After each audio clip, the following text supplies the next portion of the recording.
Nunca le puse nombre a las estrellas. Un nombre es una atadura, una promesa de familiaridad que el cosmos jamás cumple.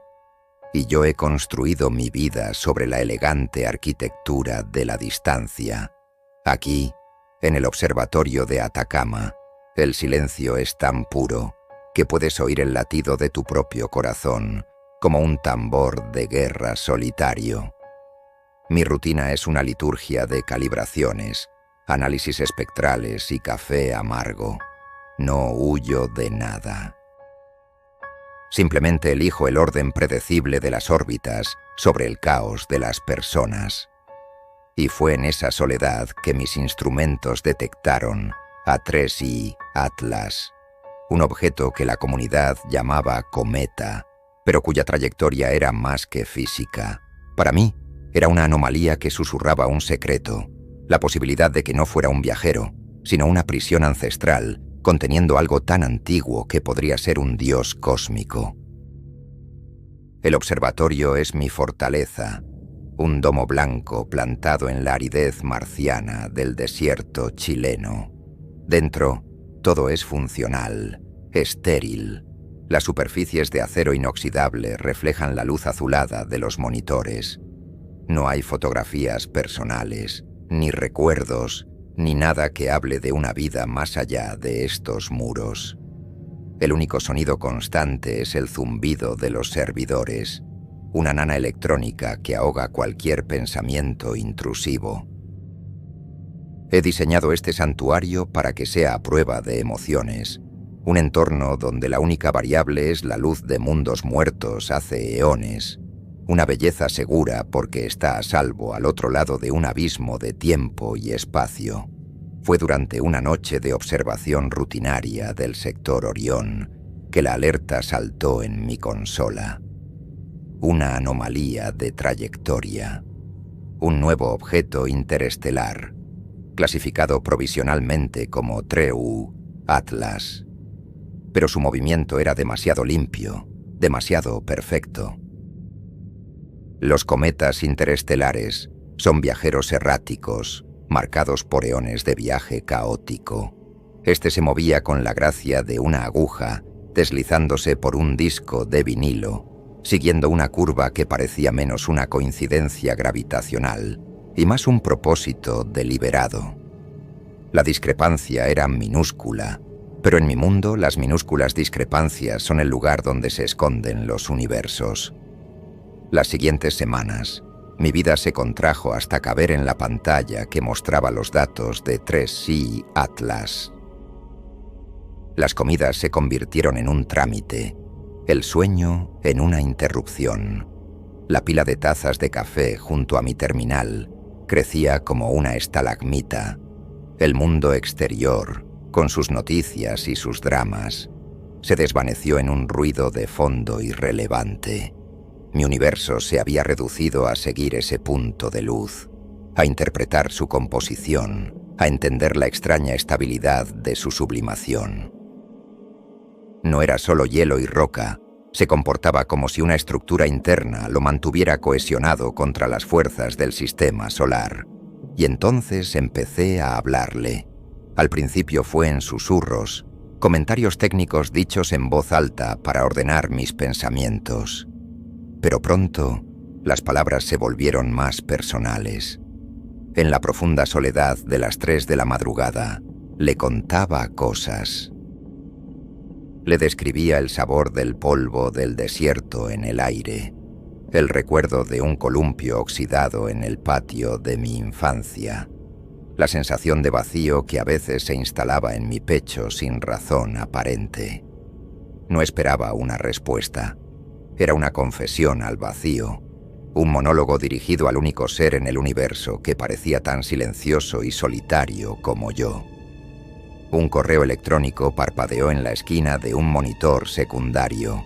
El nombre de mi hermana. Asunto: ¿sigues vivo? Llevaba meses sin responder a sus mensajes, a sus llamadas. El cursor de mi ratón flotó sobre la notificación. Un puente digital a un mundo de afectos complicados, de expectativas y decepciones. Sentí un pinchazo de algo parecido a la culpa, pero lo aparté con la disciplina de un monaco. Cerré la ventana sin leerlo. Volví mi atención a Tracy Atlas. Era más fácil, era más seguro. Un amor que no exigía nada a cambio. La obsesión se convirtió en algo más, algo parecido a una conexión.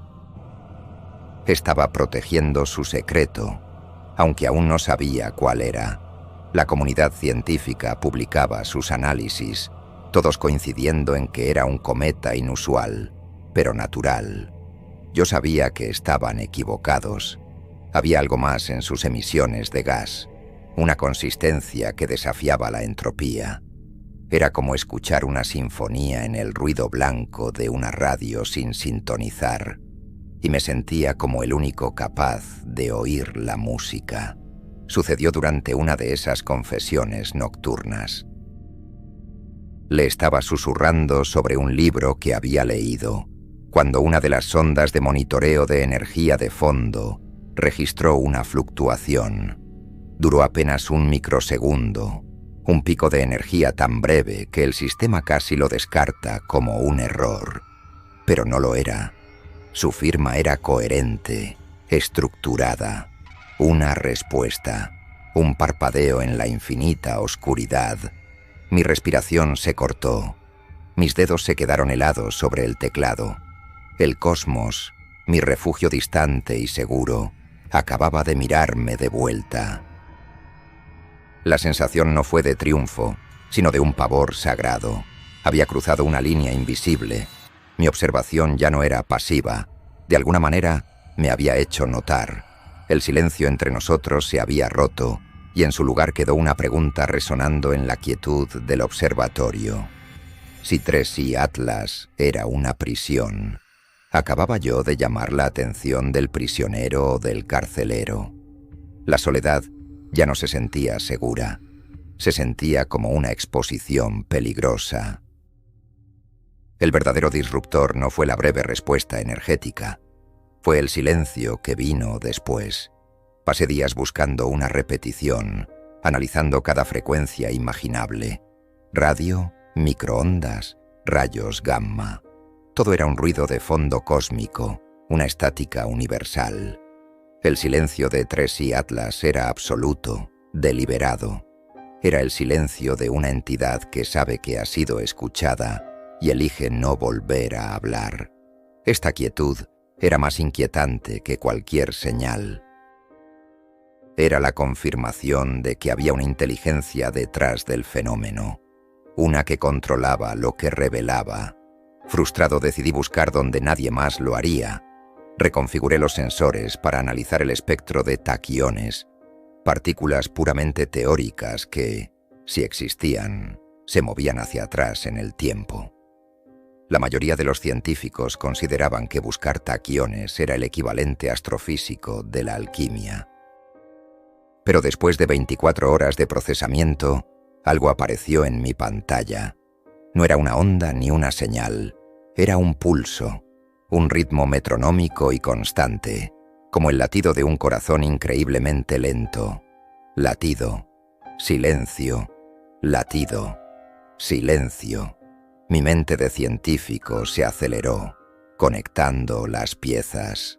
Ese pulso no era una emisión de energía destinada a viajar hacia afuera.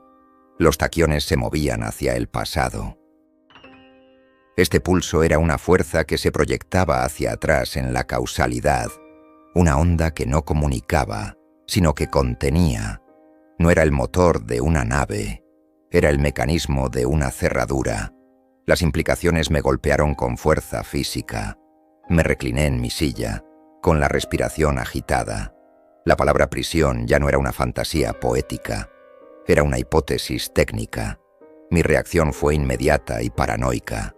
Creé una nueva partición encriptada en un servidor aislado de la red. Arrastré todos los datos taquiónicos, los registros de la fluctuación de energía y mis propias notas especulativas a esa bóveda digital. Luego, borré los rastros de mi búsqueda de los registros del sistema. Para el resto del mundo seguiría enviando los datos de rutina, los análisis espectrales que confirmaban la narrativa del cometa. Me había convertido, sin saberlo, en el cómplice de un secreto milenario. Me justifiqué a mí mismo mientras trabajaba. Pensé en lo que haría la humanidad con este conocimiento. Las naciones competirían por él. Las corporaciones intentarían reclamarlo. Los militares intentarían convertirlo en un arma. Lo diseccionarían, lo explotarían y, en su arrogancia, inevitablemente lo romperían. No estaba ocultando la verdad. La estaba protegiendo de la naturaleza humana. Era una lógica retorcida, la misma que usaba para justificar mi propio aislamiento, pero en ese momento se sentía como un deber sagrado. La primera pista tangible de que mi realidad estaba siendo afectada llegó una madrugada, después de 36 horas sin dormir. Dejé mi taza de café vacía junto a la cafetera y me di la vuelta para revisar un cálculo en la pantalla principal. Solo fue un segundo. Cuando me giré de nuevo hacia la cafetera, la taza estaba en mi mano, llena de café caliente y humeante. Me quedé inmóvil, tratando de procesar la incongruencia. No recordaba haberla llenado. No recordaba haberla cogido. El pánico se apoderó de mí. Corrí hacia la consola y revisé los registros de tiempo del sistema. Mi último comando había sido registrado a las 04:17:22. El reloj en la pared marcaba las 04:14:58. Había perdido casi 3 minutos, o más bien, el tiempo había retrocedido a mi alrededor. No fue una alucinación por falta de sueño. Fue un hecho verificable. La taza caliente en mi mano era la prueba. Miré la pantalla que mostraba la órbita de 3i Atlas, ese punto de luz sereno y distante. Ya no estaba distante. Su influencia no era solo una serie de datos en una pantalla.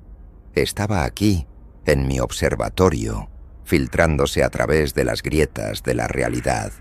El pulso taquiónico que mantenía cerrada la prisión estaba goteando, y las gotas estaban empezando a erosionar el tejido de mi propio tiempo y espacio.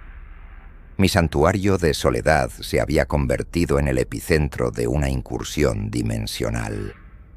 La comprensión final me dejó helado. El fenómeno no era solo una curiosidad cósmica.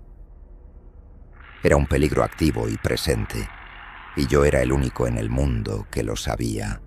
La responsabilidad me aplastó.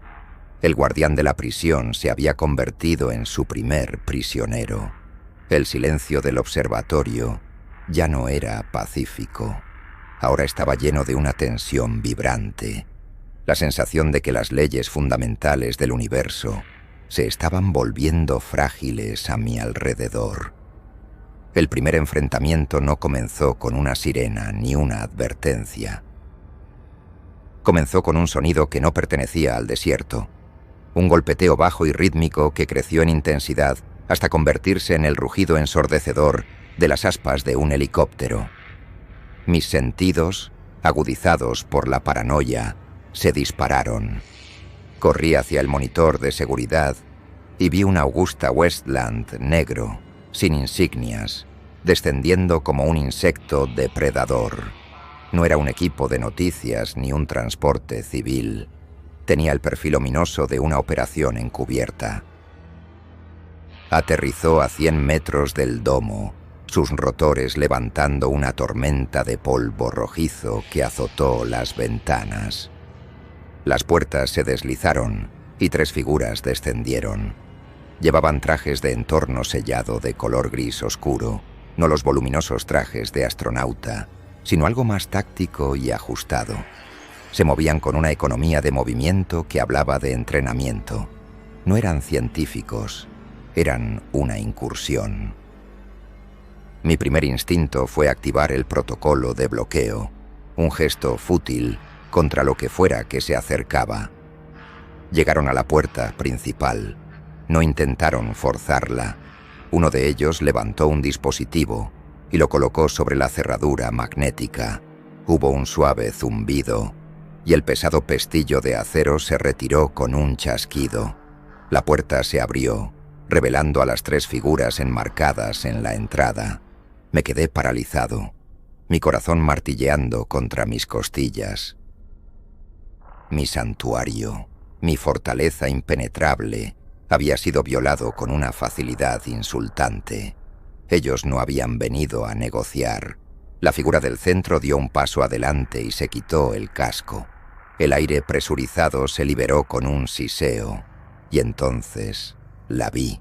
Pelo oscuro recogido en una coleta apretada, con algunos mechones sueltos pegados a su frente por el sudor.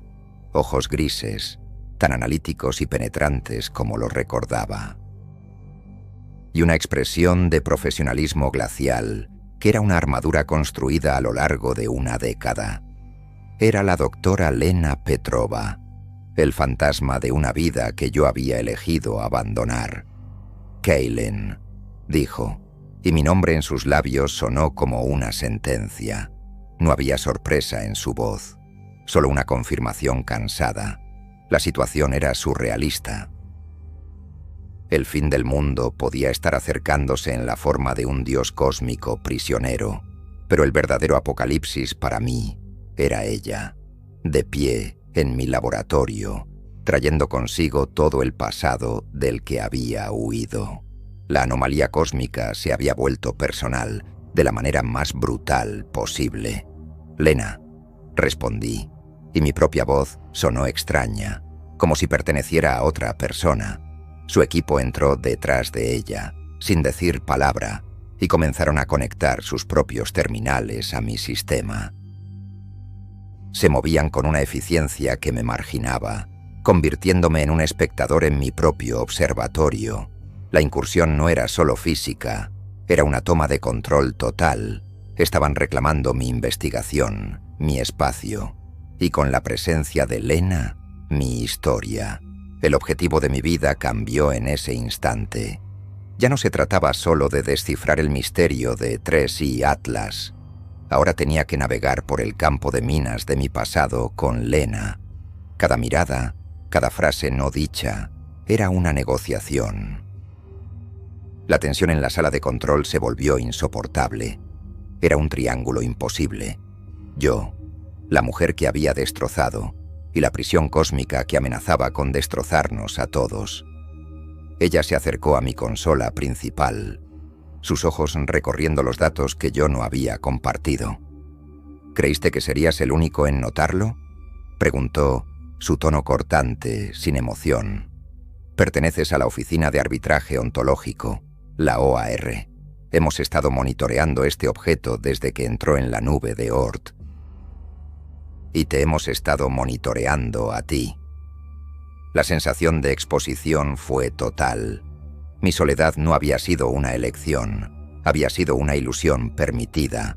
El peligro ahora tenía un rostro, y no era el rostro de un dios cósmico, sino el de una mujer con el poder de despojarme de todo. Mi trabajo, mi aislamiento y mis secretos. La guerra por el alma del universo tendría que esperar. Acababa de comenzar una mucho más íntima y, para mí, mucho más aterradora. El verdadero enfrentamiento no sería con las estrellas, sino con los fantasmas que había dejado en la Tierra. Lena no perdió el tiempo en sentimentalismos. Con una eficiencia que me resultó a la vez admirable y dolorosa, proyectó los archivos de la OAR en la pantalla holográfica central. Mis meticulosos mapas estelares fueron reemplazados por una colección de artefactos antiguos y textos arcanos. La escala de su operación era abrumadora. Habían estado conectando estos puntos durante décadas, mientras yo apenas comenzaba a ver el dibujo. La OAR no solo investigaba anomalías, archivaba los susurros de la historia humana. La primera imagen fue una tablilla de arcilla sumeria, cubierta de escritura cuneiforme. Lena la tocó, y una traducción apareció flotando a su lado. Y el gran durmiente pasó por los cielos, atado en su jaula de noche, para que su mirada no deshiciera el tejido de los cielos. La terminología era poética, mítica, pero la descripción era inconfundible. Hablaban de 3i Atlas y lo describían no como un objeto, sino como un acto de contención. La palabra prisión resonaba a través de 5000 años de historia. Luego vino una cascada de pruebas. Un grabado en una cueva aborigen en Australia, datado en más de 50.000 años, mostraba una estrella con cola rodeada por una red de luz. Sus leyendas la llamaban la piedra que silencia al cielo, un guardián que aseguraba que el tiempo del sueño, su concepto de la realidad fundamental, no se despertara. Códices mayas, runas vikingas, pergaminos egipcios, todos contaban la misma historia con diferentes metáforas. Un objeto pasaba periódicamente, un carcelero cósmico haciendo su ronda para asegurar que el prisionero siguiera dormido. Yo, un hombre de datos y de ciencia verificable, me sentí a la deriva en un océano de mitología. Intenté encontrar explicaciones racionales, coincidencia, pareidolia cultural. Pero el patrón era demasiado consistente, demasiado extendido a través de culturas que nunca habían tenido contacto. La verdad era que la humanidad había sabido de esto. No lo entendían en términos de física de taquiones, pero conocían el peligro. Habían sentido el temblor en la realidad cada vez que el carcelero pasaba cerca. La confrontación personal llegó cuando Lena, con una certeza que me heló la sangre, accedió a mi servidor encriptado. No lo hackeó. Simplemente tecleó una contraseña, el nombre de la calle del primer apartamento que compartimos. Un detalle que yo mismo había olvidado. Sabía que tendrías un servidor privado, dijo sin mirarme, sus ojos fijos en los datos taquiónicos que ahora llenaban la pantalla.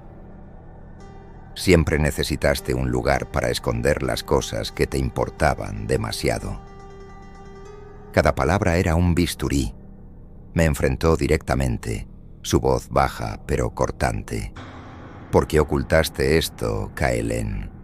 Tartamudeé una explicación sobre proteger la anomalía de la explotación. Ella negó con la cabeza, una expresión de lástima en su rostro. No la estabas protegiendo. La estabas poseyendo. Otra cosa perfecta y distante para amar. Algo que no podía pedirte nada a cambio, que no podía acercarse demasiado. ¿Te suena familiar? La acusación era tan precisa que me dejó sin aire. El impacto de sus palabras me obligó a verme a mí mismo con una claridad brutal. Mi obsesión con 3i Atlas no era pura curiosidad científica. Era la culminación de un patrón de vida. Era la versión cósmica de cada relación que había saboteado, de cada conexión que había evitado. Había encontrado el objeto de afecto definitivo, uno encerrado en una prisión a miles de millones de kilómetros de distancia. Era la distancia perfecta, la intimidad más segura que un hombre como yo podía imaginar. Mientras yo lidiaba con esta revelación personal, la OAR formulaba su hipótesis oficial. Era lógica, pragmática y completamente errónea. Creían que una civilización antigua e increíblemente avanzada, a la que llamaron los carceleros, había construido la prisión para contener una fuente de energía o un arma. Su objetivo era entender y replicar la tecnología de contención. Veían la cerradura y querían fabricar una llave, sin preguntarse por qué la puerta había sido cerrada en primer lugar. Pero mientras miraba la danza del pulso taquiónico en el holograma, una teoría diferente, mucho más aterradora, comenzó a formarse en mi mente.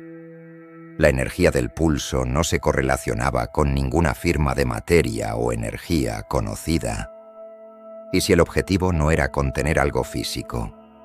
¿Y si la prisión no estaba diseñada para encerrar a un dios cósmico, sino para evitar que el universo recordara que existía?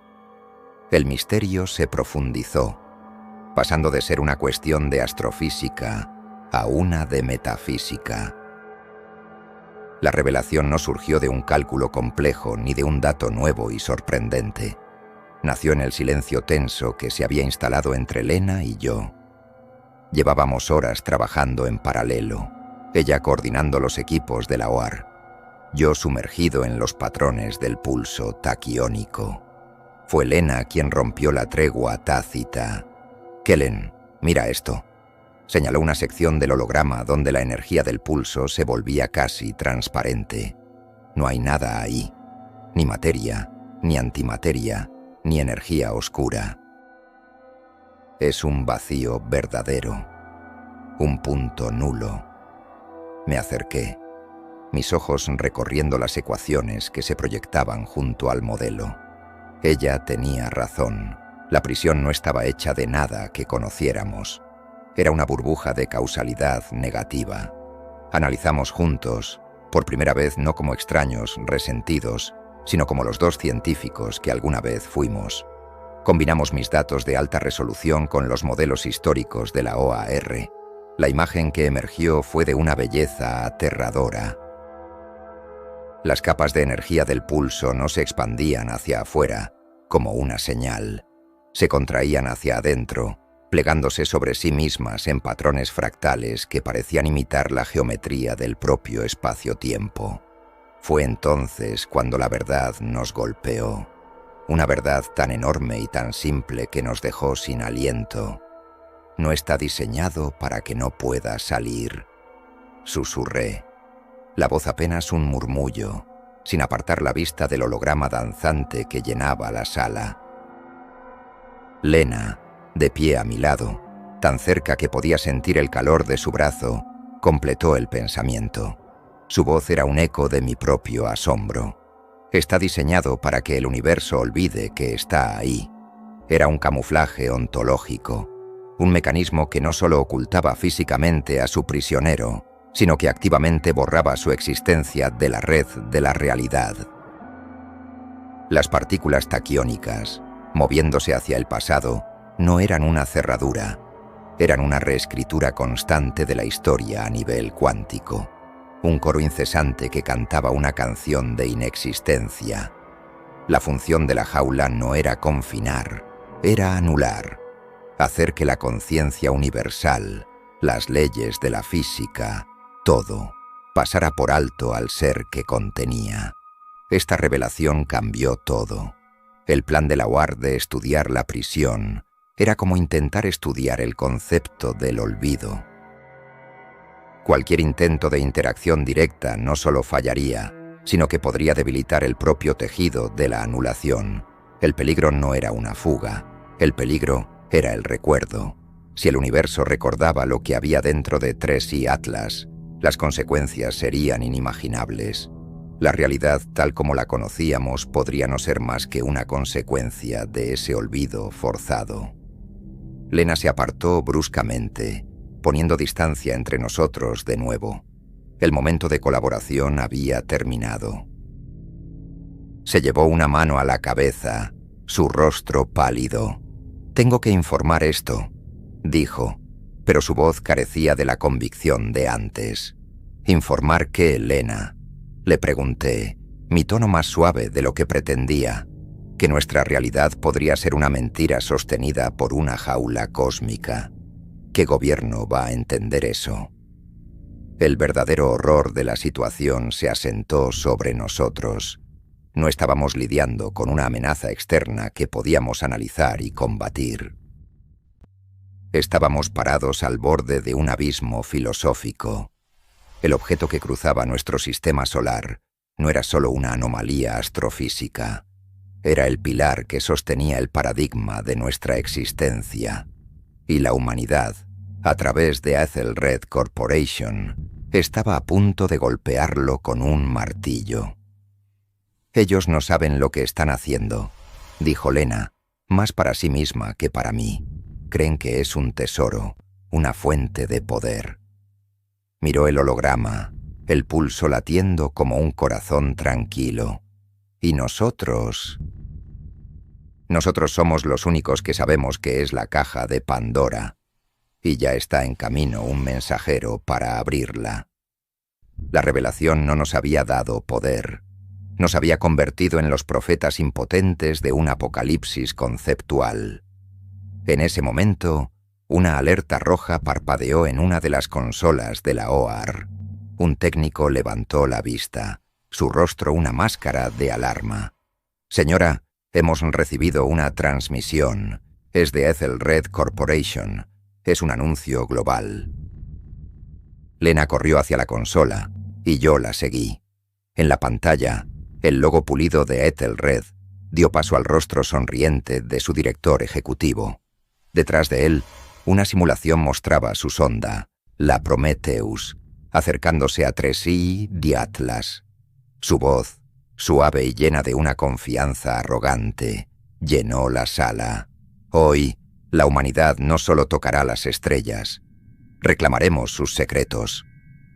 El anuncio de Ethelred fue una declaración de guerra contra la cordura.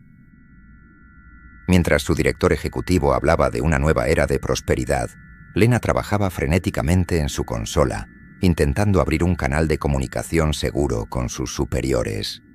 «No responden», dijo, su voz tensa por la frustración. «Todas las líneas seguras están caídas.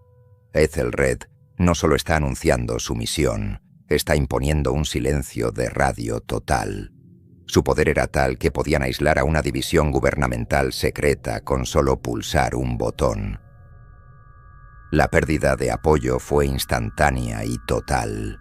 El técnico de comunicaciones de la OAR, un joven con el rostro perlado de sudor, confirmó lo peor. «No es solo interferencia, señora.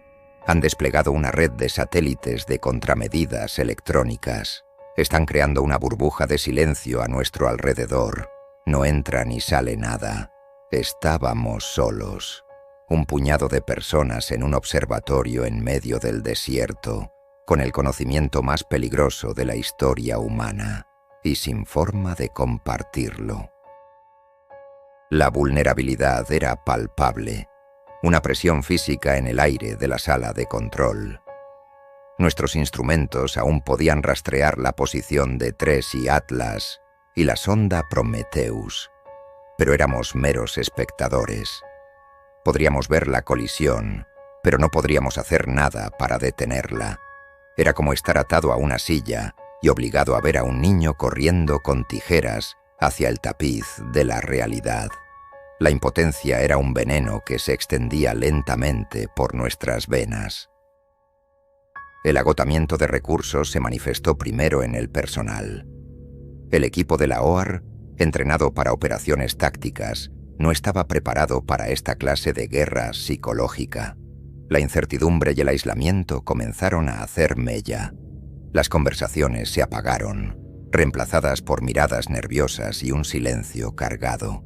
El único recurso que nos quedaba era nuestro propio intelecto, y estaba empezando a fracturarse bajo la presión. Fue entonces cuando la decisión difícil se presentó. Lena, recurriendo a su entrenamiento, trazó un plan de evacuación. Hay un protocolo para esto. Destruimos los datos sensibles, abandonamos el equipo y nos movemos a pie hasta el punto de extracción de emergencia. Es un viaje de 2 días por el desierto, pero es nuestra única oportunidad de salir de esta burbuja y dar la alarma. Era un plan lógico, desesperado y completamente inútil. «¿Y qué alarma vamos a dar, Lena?», le contesté, mi voz tranquila pero firme. «Para cuando lleguemos a cualquier lugar, Ethelred ya habrá perforado el núcleo. Lo que sea que vaya a pasar, pasará en las próximas horas, no en los próximos días». Me negué a moverme. Mi lugar estaba aquí, frente a los monitores. Alguien tenía que ser testigo. Alguien tenía que ver el resultado del experimento más peligroso de la historia. Era una postura irracional, lo sabía, pero se sentía como la única acción honesta que quedaba. El dilema nos dividió. Su pragmatismo contra mi fatalismo. El resto del equipo de la OAR la miraba a ella, esperando una orden. Ella me miraba a mí, su expresión una mezcla de furia y una comprensión que no quería admitir. Sabía que yo tenía razón. La carrera no era contra Ethelred, era contra el tiempo, y ya la habíamos perdido. Nuestra única opción era improvisar, encontrar una manera de actuar desde nuestra jaula de silencio. La tensión se rompió cuando uno de los sensores de largo alcance emitió un pitido. La sonda Prometheus ha comenzado su secuencia de aproximación final, anunció el técnico, su voz temblando. Tiempo estimado para el contacto, 74 minutos. El reloj de la cuenta atrás apareció en la pantalla principal. 74 minutos. Ese era todo el tiempo que le quedaba a nuestra realidad tal como la conocíamos. La decisión estaba tomada. No huiríamos. Nos quedaríamos y observaríamos el fin del mundo. La cuenta atrás en la pantalla principal se convirtió en el metrónomo de nuestra desesperación. Cada segundo que pasaba era un golpe de martillo, astillando la compostura del equipo. La fractura interna no comenzó con un grito, sino con un murmullo. Dos de los agentes de la OAR, apostados cerca de la puerta, comenzaron a hablar en voz baja. Hablaban de desobedecer órdenes, de intentar una huida por su cuenta. La lealtad a la misión se estaba desintegrando frente a un miedo existencial. Lena se dio cuenta, por supuesto. Su autoridad, antes absoluta, se estaba volviendo frágil. Se acercó a ellos, su voz baja y controlada, pero la tensión era visible en la línea de su mandíbula. Mientras ella intentaba mantener unido a su equipo, la verdadera fractura ocurrió entre nosotros. Me acerqué a la consola principal, ignorando la cuenta atrás, y comencé a trabajar en una idea loca, una que se había estado formando en el fondo de mi mente. Empecé a escribir un código para modular el pulso de nuestro propio transmisor de radio. «¿Qué estás haciendo?», preguntó Lena, su voz a mi espalda. Se había acercado sin que yo me diera cuenta. «No podemos transmitir nada. Están bloqueando todas las frecuencias. No estoy tratando de transmitir hacia afuera», le expliqué sin apartar la vista de las líneas de código. «Estoy intentando transmitir hacia adentro, hacia 3i, Atlas». La idea era desesperada. Si podíamos replicar la frecuencia del pulso taquiónico, quizás podríamos reforzar la prisión, no debilitarla. Ella me miró como si hubiera perdido la cabeza. «No sabemos cómo funciona. Podrías empeorarlo. Podrías acelerar lo que sea que esté a punto de pasar». Su miedo era lógico, racional, pero mi instinto me decía que la pasividad era una sentencia de muerte. El desacuerdo se convirtió en una discusión a gritos en medio de la sala de control, con el resto del equipo observando en silencio, su lealtad dividiéndose entre la comandante que seguía el protocolo y el científico loco que proponía una herejía. «Siempre haces esto», me gritó, su control finalmente roto. Su voz resonó en la sala, llena de una década de frustración reprimida. «Te encierras en tu propia cabeza, con tus propias teorías, y no escuchas a nadie más. Crees que eres el único que entiende, el único que puede resolverlo, pero estás solo, Kellen. Siempre has estado solo porque lo eliges». El ataque fue tan personal, tan preciso, que me silenció. Me golpeó donde más me dolía, exponiendo la arrogancia de mi aislamiento. Pero antes de que pudiera responder, su expresión cambió. El enojo dio paso a una realización horrorizada. Sus ojos se fijaron en la pantalla, en las líneas de código que yo estaba escribiendo. Vio la complejidad del algoritmo, la elegancia de la modulación de frecuencia, y entendió. Mi plan no era solo una suposición salvaje. Estaba basado en un entendimiento de los datos que ella no poseía. La fractura entre nosotros ya no era solo emocional, era intelectual. Por primera vez, Se dio cuenta de que yo veía algo en los datos que ella no podía ver. El conflicto se resolvió sin una palabra.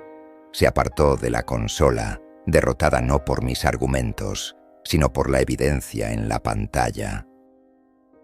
«Hazlo», dijo, su voz apenas un susurro. «Que Dios nos ayude a todos, pero hazlo». Me había dado el control.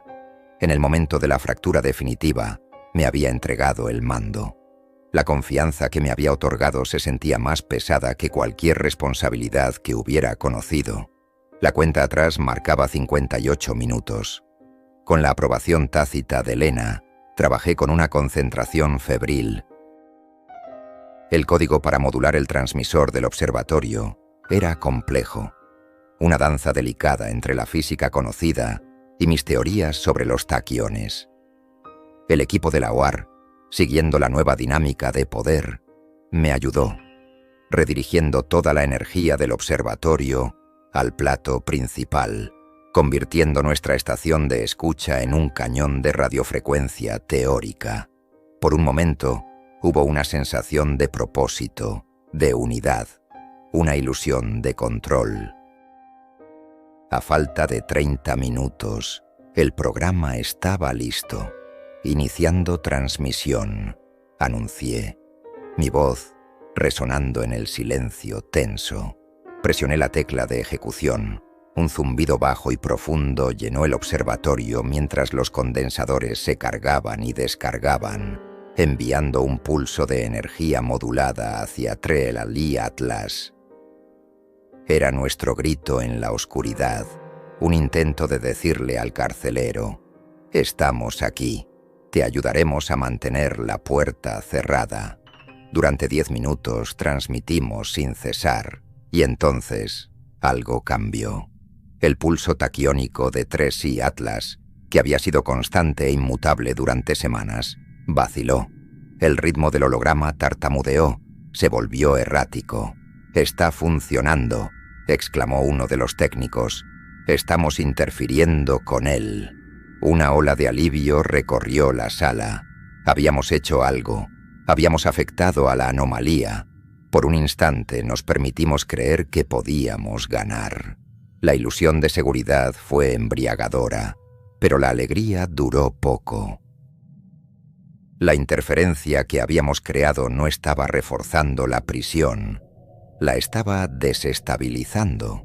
El pulso errático no era una señal de debilidad, era la respuesta de un sistema de seguridad a un intento de manipulación.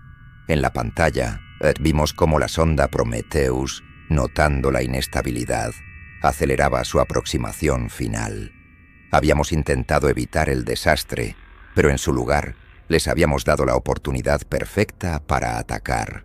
La seguridad se hizo añicos con una violencia devastadora.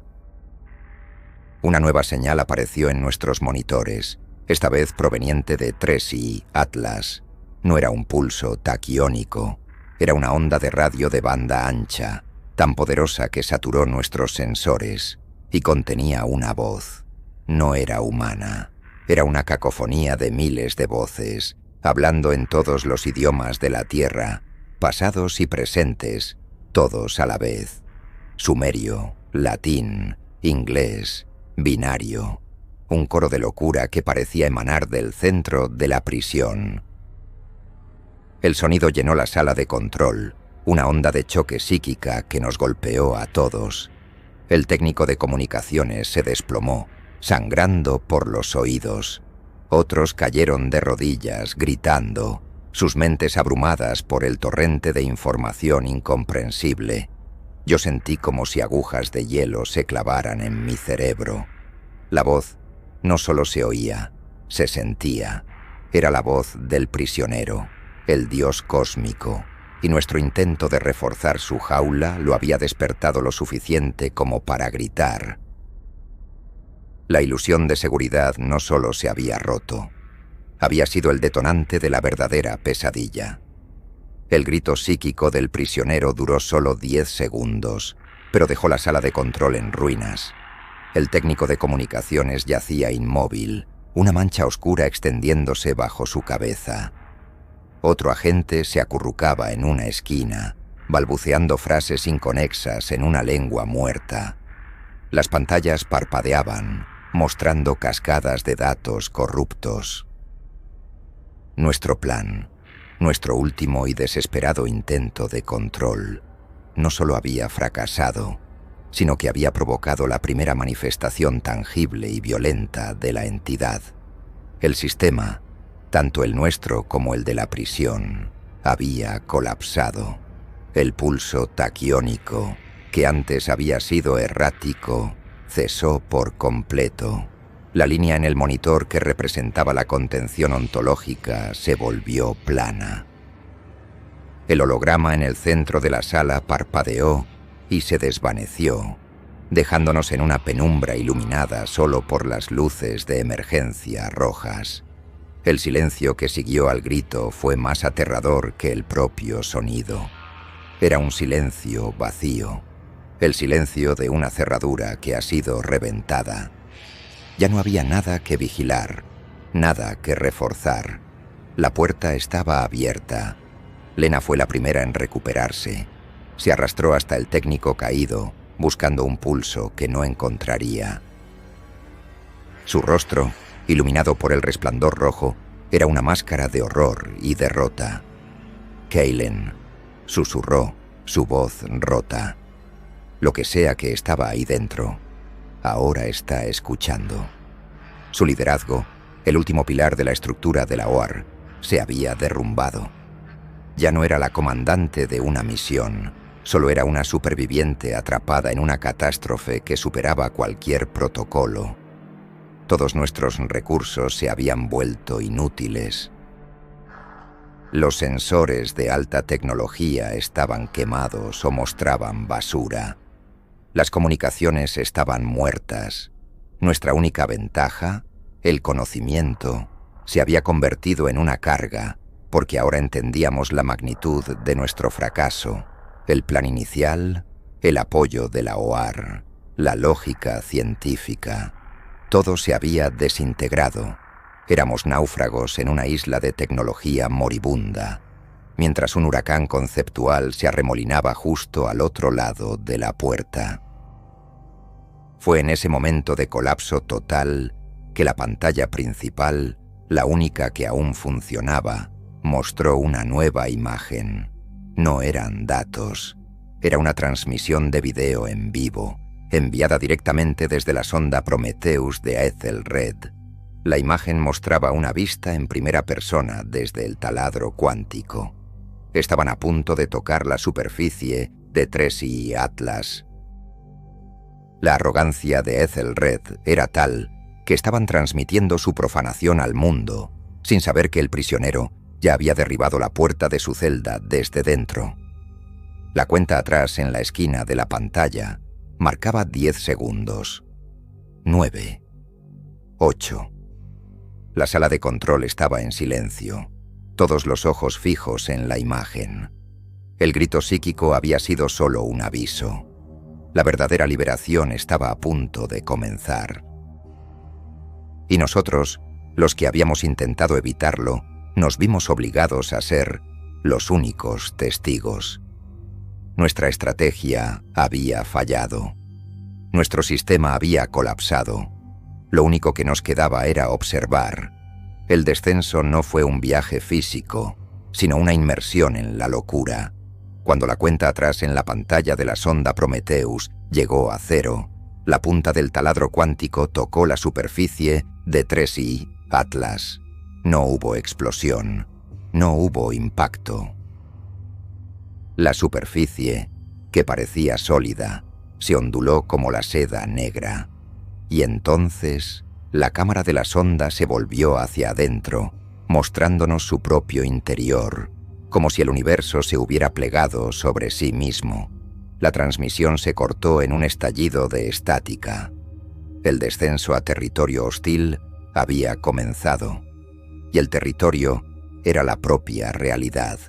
Las luces de emergencia rojas del observatorio se apagaron, sumiéndonos en una oscuridad total. Pero un segundo después, el interior del domo se iluminó con una luz pálida y lechosa que no provenía de ninguna fuente. Parecía emanar de las propias paredes, del propio aire. Afuera, a través de las ventanas, el cielo del desierto ya no era negro. Era un torbellino de colores imposibles, nebulosas púrpuras y verdes que se arremolinaban donde antes estaban las estrellas. La constelación de Orión ya no existía. Las leyes de la astronomía habían sido derogadas. Las nuevas reglas del peligro se manifestaron de inmediato.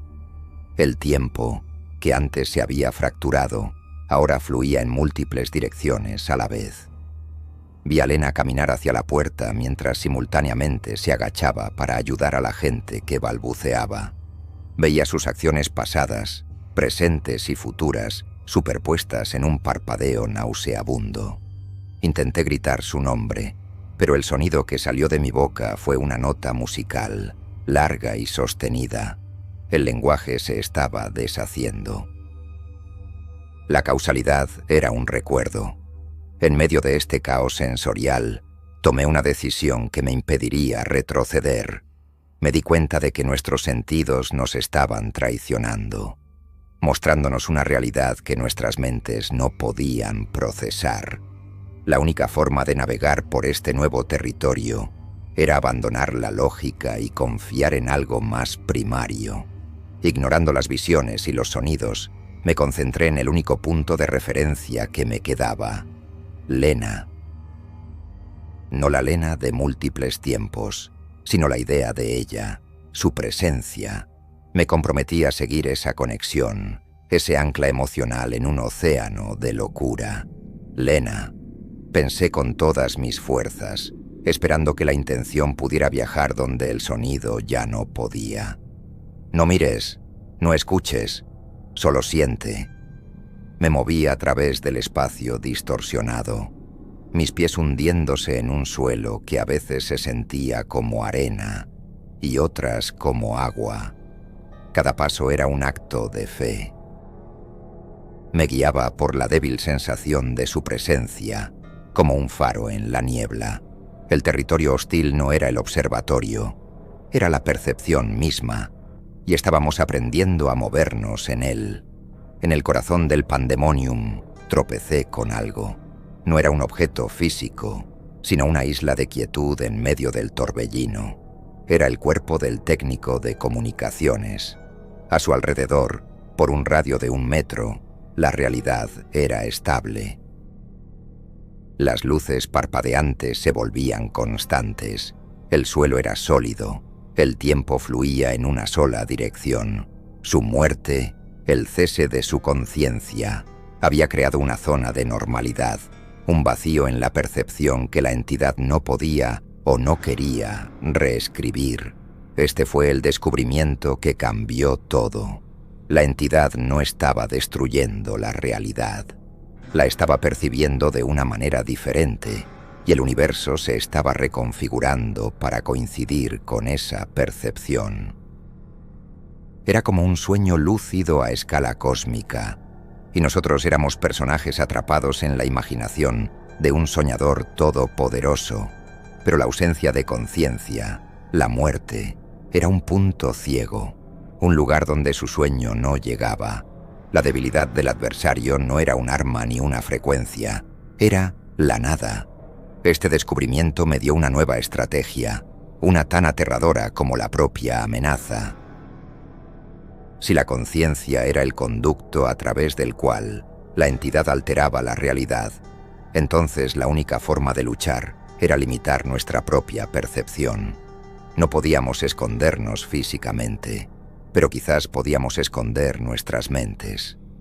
Teníamos que volvernos, en cierto modo, conceptualmente invisibles.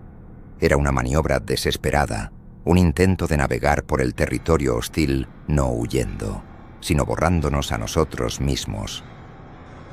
Compartí la idea con Lena, no con palabras, sino proyectando el pensamiento, una habilidad que parecía haber surgido del caos. Le mostré la isla de calma alrededor del hombre muerto. Le mostré mi teoría. Su respuesta fue una oleada de miedo, seguida de una aceptación resignada. Era nuestra única oportunidad. El punto de giro estratégico no era encontrar un arma, sino darnos cuenta de que nosotros éramos el campo de batalla. La única forma de ganar era rendir el territorio. La acción decisiva no fue un ataque, sino un acto de meditación colectiva en medio del apocalipsis. Reuní a los supervivientes, a Lena y a los 2 agentes que aún estaban conscientes, aunque traumatizados. Nos sentamos en el suelo, en un círculo cerrado, con las manos entrelazadas. El mundo a nuestro alrededor se retorcía y se transformaba. Visiones de ciudades de cristal y océanos de fuego parpadeaban en las paredes del domo. El sonido era un coro de galaxias naciendo y muriendo. Cierren los ojos, proyecté en sus mentes. No piensen en lo que ven o escuchan. No piensen en el pasado ni en el futuro. Vacíen sus mentes. Concéntrense solo en una cosa: el contacto de las manos, en la presión, en el calor. Conviértanse en nada más que ese punto de contacto. Era una técnica de privación sensorial, un intento de reducir nuestra conciencia a su mínima expresión, de convertirnos en puntos ciegos para la percepción del Dios cósmico. Fue la cosa más difícil que había hecho nunca. Cada instinto gritaba que abriera los ojos, que me defendiera, que reaccionara. Las visiones se filtraban en mi mente. Recuerdos de mi infancia, futuros imposibles, rostros de personas que nunca había conocido. La voz del coro de locos susurraba secretos y mentiras directamente en mi alma. Pero me aferré a la sensación de la mano de Lena en la mía, a la textura de su piel, a la ligera presión de sus dedos. Era mi ancla. Lentamente, milagrosamente, funcionó. El caos a nuestro alrededor no cesó, pero comenzó a fluir a nuestro alrededor, como el agua de un río que rodea una roca. Las visiones se atenuaron. Los sonidos se convirtieron en un murmullo distante. Al reducir nuestra percepción, nos estábamos volviendo menos interesantes para la entidad, menos maleables. Estábamos creando nuestra propia pequeña burbuja de realidad estable, no con tecnología, sino con pura fuerza de voluntad. Nuestra acción decisiva fue un acto de quietud, un acto de negación. En un universo gobernado por una percepción todopoderosa, la única rebelión posible era negarse a percibir. No sabíamos cuánto tiempo podríamos mantenerlo, ni qué pasaría cuando ya no pudiéramos. Pero por primera vez desde que la prisión se había roto, no éramos víctimas pasivas. Habíamos encontrado una forma de resistir. Habíamos cambiado el rumbo de la narrativa, no alterando el universo, sino alterándonos a nosotros mismos. Nuestra frágil fortaleza de quietud duró un tiempo incontable. Podrían haber sido minutos u horas. En el caos perceptual, el tiempo había perdido su significado, pero no podía durar para siempre. La pérdida severa no vino de un ataque externo, sino de una fractura interna. Uno de los agentes, el más joven, no pudo soportarlo. Un grito ahogado escapó de sus labios, un sonido que rasgó nuestra burbuja de silencio. Abrió los ojos. Y en ese instante, la percepción del Dios cósmico se abalanzó sobre él. No fue violento en el sentido humano. Simplemente se deshizo. Su cuerpo se estiró en filamentos de luz de colores, como si fuera una pintura de acuarela a la que le hubieran echado agua. Sus rasgos se disolvieron en patrones fractales que se expandieron y se contrajeron. Su grito se transformó en una melodía armónica y extraña que se unió al coro del universo. Vimos, a través de nuestra conexión mental, cómo su conciencia era desenredada, cada recuerdo, cada pensamiento, cada emoción convertida en una nota en la sinfonía de la entidad. No fue destruido, fue asimilado. La desesperación nos golpeó con la fuerza de una onda de choque. Nuestra estrategia, nuestra única defensa, era imperfecta. La mente humana era demasiado frágil. Uno por uno cederíamos. Miré, en mi mente, al otro agente y vi su control desmoronándose, sus pensamientos volviéndose un torbellino de pánico. Sabía que sería el siguiente. La victoria parecía no solo imposible, sino un concepto ridículo. No se puede ganar contra el propio tejido de la existencia. Estábamos destinados a ser borrados, a convertirnos en ecos en un sueño ajeno.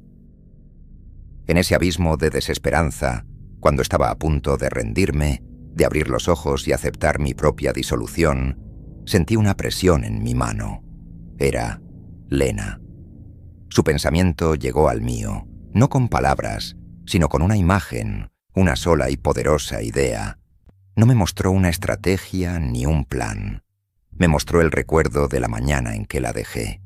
El apartamento silencioso, la taza de café a medio beber en la mesa, la puerta cerrándose detrás de mí. Pero esta vez, la imagen cambió. Vi una versión de mí mismo que se daba la vuelta, que se quedaba. Fue una chispa de esperanza, pero no de supervivencia. Fue la comprensión de que, incluso si íbamos a ser borrados, aún podíamos elegir qué ser en nuestro último momento. Podíamos ser el miedo y el pánico, como el agente que se había disuelto. O podíamos ser algo más. El impulso final no vino del instinto de conservación, sino de una necesidad recién descubierta de redención. Si mi fin estaba aquí, no lo enfrentaría como el hombre que huyó, sino como el hombre que, al final, decidió quedarse. Esta decisión, este cambio interno, fue la única arma que nos quedaba. Mi decisión resonó a través de nuestra conexión. Lena la sintió, y el otro agente también.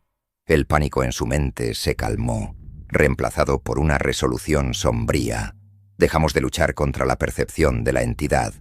En lugar de vaciar nuestras mentes, hicimos lo contrario. Las llenamos. Pero no con miedo o resistencia. Las llenamos con la esencia concentrada de nuestra humanidad.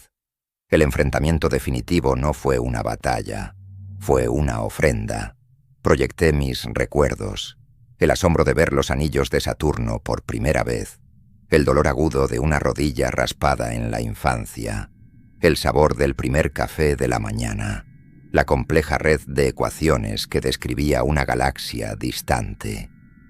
Proyecté mi soledad, no como una defensa, sino como una verdad vulnerable.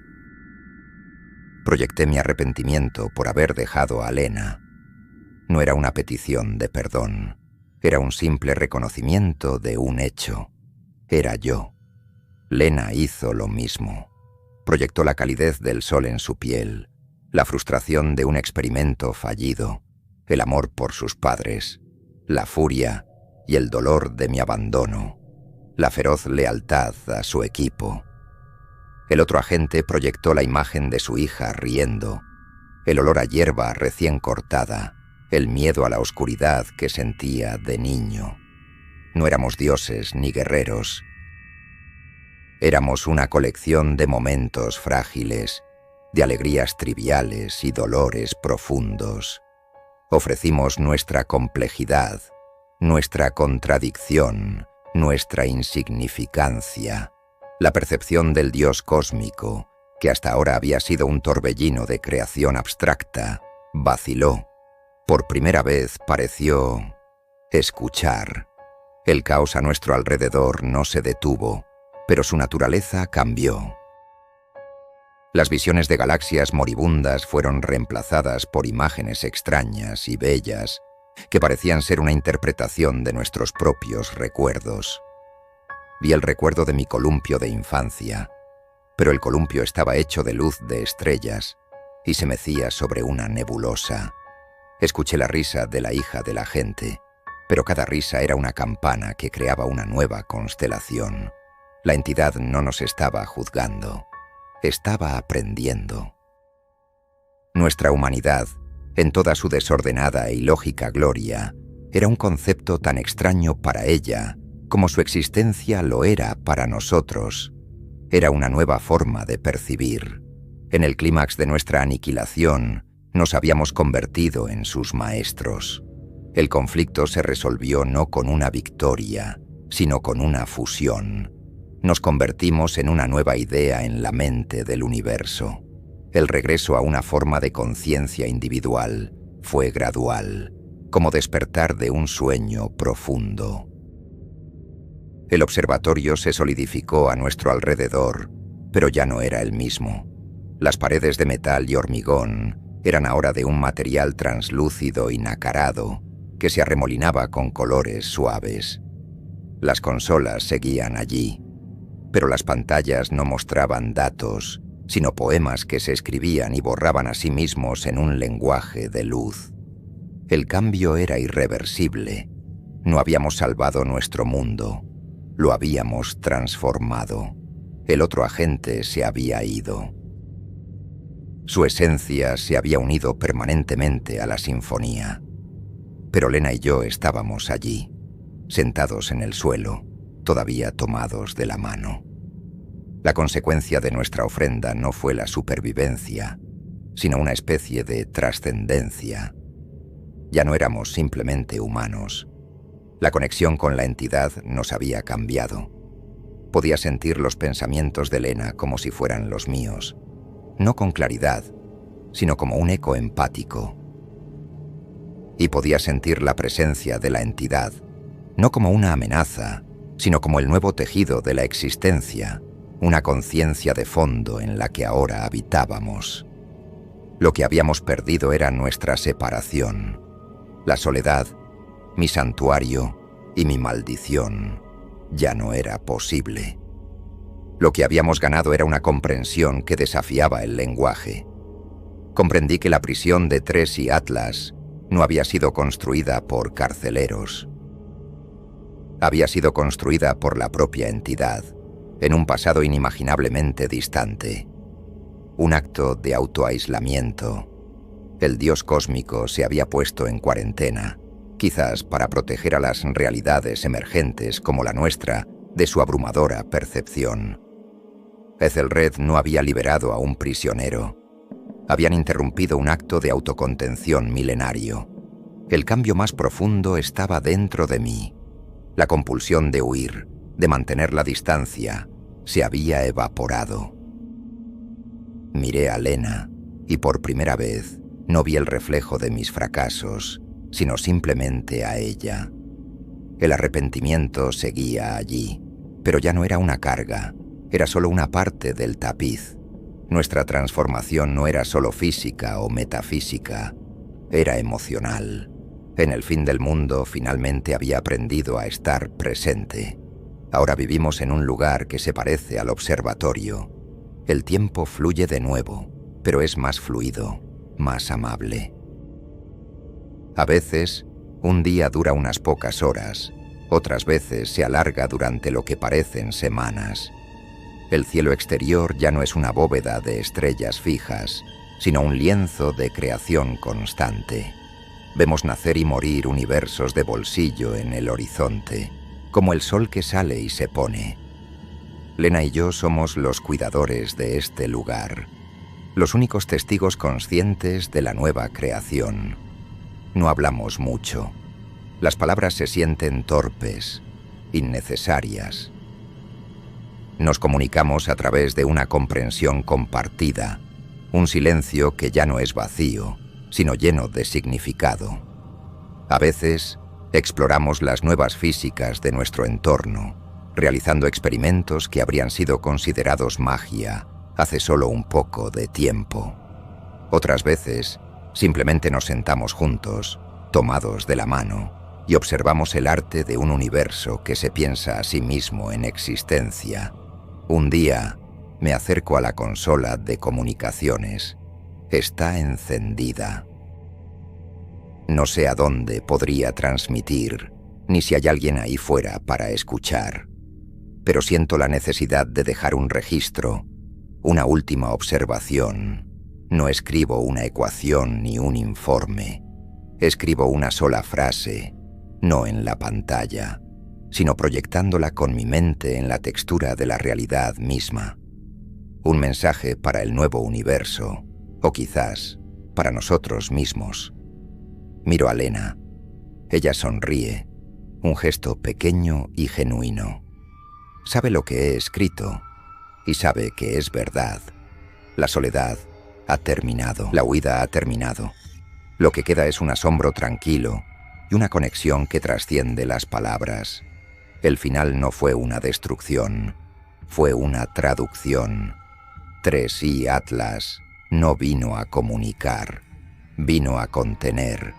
Y ahora que ya no contiene, el universo empezó a recordar quién era.